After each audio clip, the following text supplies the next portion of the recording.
ഇന്നില്ലേ നമ്മളെ വീട്ടിലൊക്കെ പെട്ടെന്ന് ഒരു വിരുന്നുകാരൊക്കെ വരികയാണെങ്കിൽ 2 മുട്ട ഉണ്ടെങ്കിൽ പെട്ടെന്ന് തയ്യാറാക്കാൻ പറ്റിയ വളരെ ടേസ്റ്റിയായ ഒരു സ്നാക്കിൻ്റെ റെസിപ്പിയാണ് കേട്ടോ. അപ്പോൾ അതെങ്ങനെ തയ്യാറാക്കാൻ നോക്കാം. അതിനു വേണ്ടി ഞാനിതാ ഒരു ചട്ടി ചൂടാക്കി അതിലേക്ക് കുറച്ച് എണ്ണ ഒഴിച്ച് കൊടുക്കുക. ഓയിലാണ് ഒഴിച്ച് കൊടുത്തിട്ടുള്ളത്. അതിലേക്ക് ഇതാ 2 സവോള ഇതുപോലെ ചെറുതായി അരിഞ്ഞതാണ് കേട്ടോ. അതും കൂടി അതിൻ്റെ കൂടെ തന്നെ 2 പച്ചമുളക് കൂടി ചേർക്കുന്നുണ്ട്.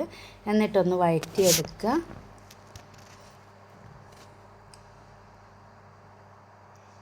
ഇനിയിപ്പോൾ അതിലേക്ക് ഞാൻ 3 മുട്ട ഇതുപോലെ പുഴുങ്ങി എടുത്തിട്ടുണ്ട്. അത് തൊലിയൊക്കെ കളഞ്ഞ് ഇതുപോലെ നടുവൊന്ന് മുറിച്ചെടുക്കുക കേട്ടോ. ഇത് നമുക്ക് കുട്ടികളൊക്കെ സ്കൂളിൽ വിട്ട് വരുന്ന സമയത്ത് പെട്ടെന്ന് തയ്യാറാക്കി കൊടുക്കാൻ പറ്റിയ നല്ലൊരു ഈവനിങ് സ്നാക്ക് കൂടിയാണ് കേട്ടോ. കുട്ടികൾക്കും വലിയവർക്കും ഒക്കെ ഇഷ്ടപ്പെടും. ഇനി നമുക്ക് ഉള്ളിയിലേക്ക് കുറച്ച് മല്ലിയില കൂടി ചേർക്കുന്നുണ്ട്. എന്നിട്ട് വഴറ്റി കൊടുക്കുക.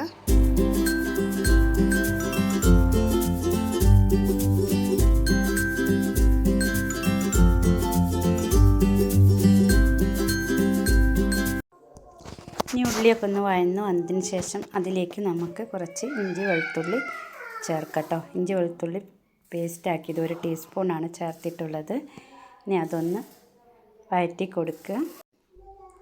ഇനി ഇതിലേക്ക് വേണ്ടത് 1 ടീസ്പൂൺ ഗരം മസാലയും അതിൻ്റെ കൂടെ തന്നെ 1 ടീസ്പൂൺ കുരുമുളക് പൊടിയും ആവശ്യത്തിനുള്ള ഉപ്പും ചേർക്കുക കേട്ടോ. ഇനി മീഡിയം ടു ലോ ഫ്ലെയിമിലാക്കി വെച്ചതിന് ശേഷം പൊടികളൊക്കെ ഒന്ന് വഴറ്റി കൊടുക്കാം. എന്നിട്ട് ഇനി വേണ്ടത് ഈ മുട്ടയുടെ മഞ്ഞ കരുല ഇതിലേക്ക് ഇട്ട് കൊടുക്കുക.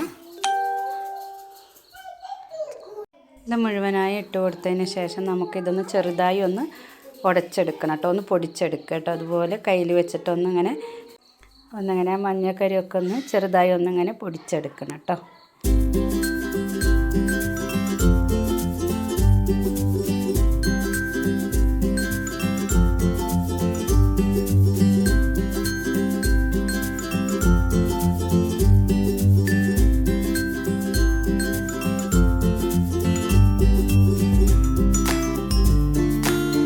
അപ്പോൾ ഇതുപോലെ കിട്ടിയിട്ടുണ്ട്. ഇനി തീ ഓഫ് ചെയ്യാം. ഇനി നമുക്കിത് ഓരോ ഉരുളകളാക്കി എടുത്ത് ഇതുപോലെ ഈ മുട്ടയിൽ ഉണ്ണി മാറ്റിയിട്ടുള്ള വെള്ള ഭാഗത്തിലേക്ക് ഇട്ട് കൊടുത്തിട്ട് ഇതുപോലെ ഒന്ന് ഫില്ല് ചെയ്യാം കേട്ടോ.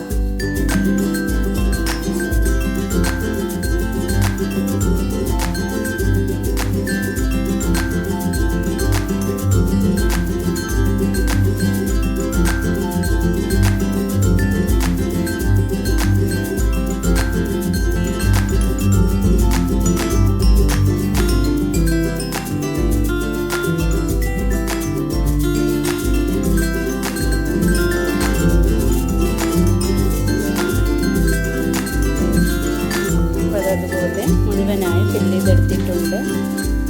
ഇനി നമുക്ക് ഒരു പാൻ ചൂടാക്കി കുറച്ച് എണ്ണ ഒഴിച്ച് കൊടുത്തിട്ടോ. എന്നിട്ട് അത് ചൂടായി വരുമ്പോൾ മീഡിയം ടു ലോ ഫ്ലെയിമിൽ വെച്ചിട്ട് 2 വശം ഒന്ന് മുരിച്ചെടുക്കുക.